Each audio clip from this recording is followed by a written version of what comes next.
Tensions.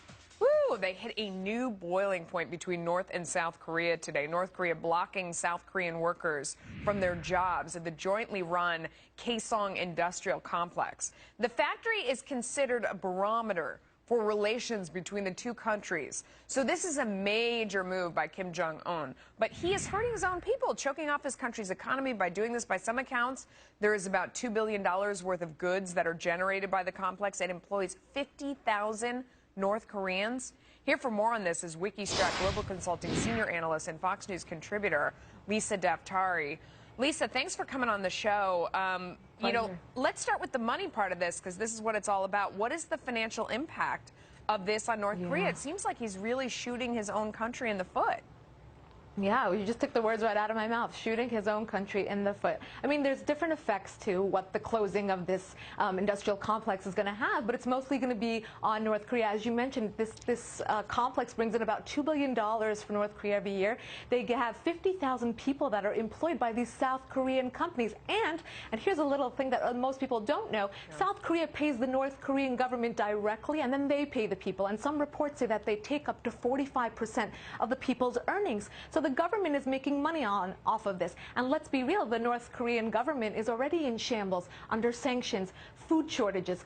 Two-thirds of the 24 million people living in North Korea are experiencing food shortages. So if you're already in this situation, why would you put yourself in a situation where... What's the answer to that, though, Lisa? What is the answer? I mean, is he trying to make a statement? Is he trying to be more hostile? I mean, why would he do it given the economic price?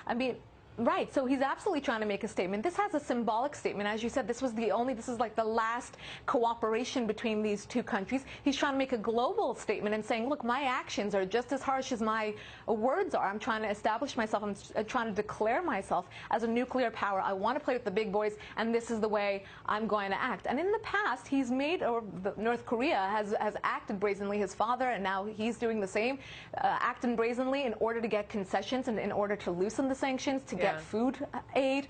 But it's not going to work if this is the way you're behaving towards South Korea that has helped them in the past, and towards, the U.S. and then the global watching this situation, it feels like it's really beginning to boil. Every day we have a news story of the next thing that he has done. What do you think is coming in the future, and what does it mean for the economies of the region?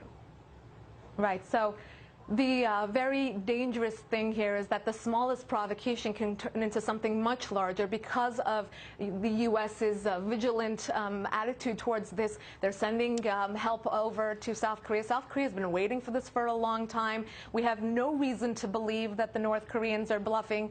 And in terms of the economy, it's affecting... We can talk about it, from smaller to larger, the broader perspective. It's going to affect North Korea, the people of North Korea. It's going to affect their economy, obviously. It's going to affect South Korea, and they have to pull out these companies and their economy. It's going to affect China. They're obviously looking out for their best interests. I mean, they, from the U.S. perspective, deserve a slap on the wrist here, because they've been watering down the sanctions. They've been signatory to the UN sanctions against North Korea. They've been going around that. They've been trading with the North Koreans, and they're going to create new opportunities for themselves in order to, should there be war, they're going to fill in that, the gap or what's missing. Absolutely. The shortages. And if you look at the whole region, especially including China, it is a major economic driver of the world at a time when we need all we can get to have this global recovery sort of happen to prop up the whole world. Thanks for coming on the show, Lisa. We really appreciate it. This is something to watch. My pleasure.